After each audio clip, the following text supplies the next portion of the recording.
there's a term that you and I were discussing just before we started recording, which I thought was cool and new and growing, and you think actually was kind of a blip and is no longer cool. Nobody's using it, which is LLM ops, so large language model ops, which was I thought kind of like a specialized ML ops person. So you described ML ops there as being someone who puts models into production in a repeatable way, um, getting model weights updated in production, ensuring the models aren't drifting away from their original purpose, the data aren't drifting.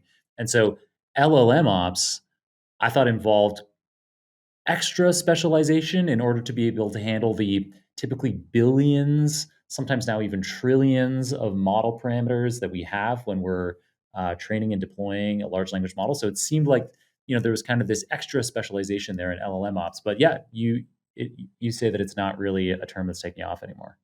Well, so let me be clear on the idea. I think there definitely is something, and there's a difference between working and doing platform work with LLMs and making sure that LLMs, when you're incorporating quote unquote AI into your product, that it is doing all these things, like we just said, like it's doing what it's supposed to be doing. And it is different than if you're just using like a linear regression model. What I think is I haven't seen that much anymore. It was very, very hot back in the day was the term LLM ops. And this is where people can say, and maybe rightly so, like, well, of course, he's just talking his book. Like, I've got the MLOps community. I don't have the LLM ops community. So that that may be true, but I will say that some of the funniest thing, just a little sidebar, is that one of the people in the community, in the MLOps community, went and got the website domain llmops.community and just Mhm. redirected it to the MLOps community homepage, which I thought was hilarious. And But that makes perfect sense to me because it seems to me like LLM ops, it's just a subspecialization of mhm, ML ops anyway. So, yeah. and it would be And weird. so So, yeah. what I think is happening is more of less of like the term and more of what you're seeing is who is actually doing the work and what are they calling themselves. And this has been, you've known this for years. A data scientist at a fintech company versus a data scientist at a bank versus a data scientist at a 5-person startup, the job description and what they're expected to be doing is universes apart, right? And so now you have that same thing happening. It's just with the new term AI engineer.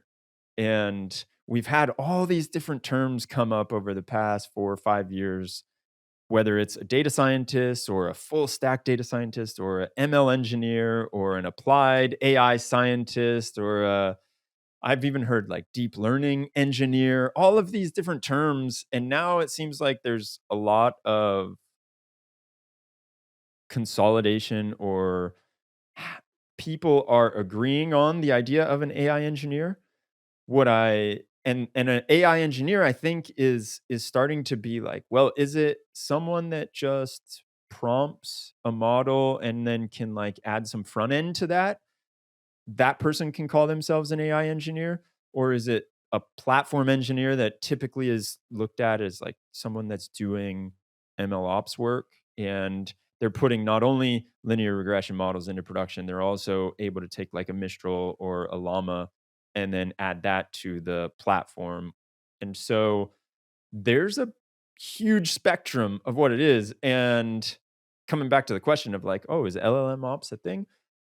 I just haven't heard it that much as like before. And especially a year ago, it was very hot. It was so hot that I was like, do I need to rebrand? What's going on here? And now I'm not too worried about the whole rebrand thing. Nice. Wow, that's wild. Yeah, so I guess I'm living in the past, a year ago, back in the day, as you said. So now, so this is an interesting thing because you also highlighted. I thought that LLM ops would clearly be a subset of ML ops, which it sounds like it is. And to me, some of the other terms that you were describing, like ML engineer, AI engineer, deep learning engineer, I I before you said it, I kind of thought of those things as a separate role. but it sounds like there might be a lot of overlap, or in fact, they are the same thing after all. I think they're separate roles, and it's just that it's really hard to be clear on what exactly you're looking for and what you're trying to get. And the way I should be, I should probably say that it's when people are f- putting jobs up and putting in the job description, like what they expect from this role, right? That's where you're getting all these different job descriptions and you're getting these different roles. And so if they're two separate jobs, like I would say, yeah, you're looking at a bit of a subset. LLM ops can be viewed as a subset of MLOps. What happens is, and what I think is a great unlock, is that you can have people that are front end engineers or full stack developers that now all of a sudden can leverage even product managers. I've been seeing that a ton. Like someone who is a product engineer, they can now leverage AI and they can use a few of these tools like Llama Index or Olama, and they can incorporate AI features into their product really quickly. And they do a little bit of orchestration, they do a little bit of evaluation, and that is what I think could be called LLM ops. And so there's that huge unlock that has happened now because I think I saw a slide from the CEO of Vercel. What's his name? Guillerme or something. And he was talking about how because of this whole new paradigm shift, you now have 25 million developers that can leverage AI. And when it was just ML, you had maybe like less than a million, maybe a million people that were leveraging it. So that's where the paradigm shift is. And that's why I think with LLM ops, there was a lot of attention and interest there because of the democratization. This is really interesting. So LLM ops, despite sounding like a subspecialization, because it is leveraging LLMs, which make using code or interacting with systems suddenly now so much more intuitive for users, for developers, because now you have natural language interfaces to code or machine capabilities that greatly broadened the number of people, the number of developers that could be making impactful products with AI.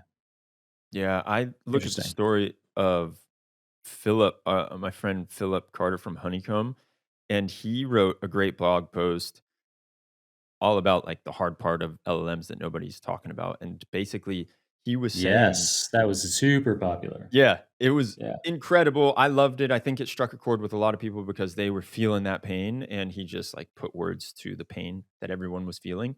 And something that I noticed is that he's a product engineer and he never messed around with ML before LLMs came out. But then all of a sudden, he's like, wait, we can add this into our product.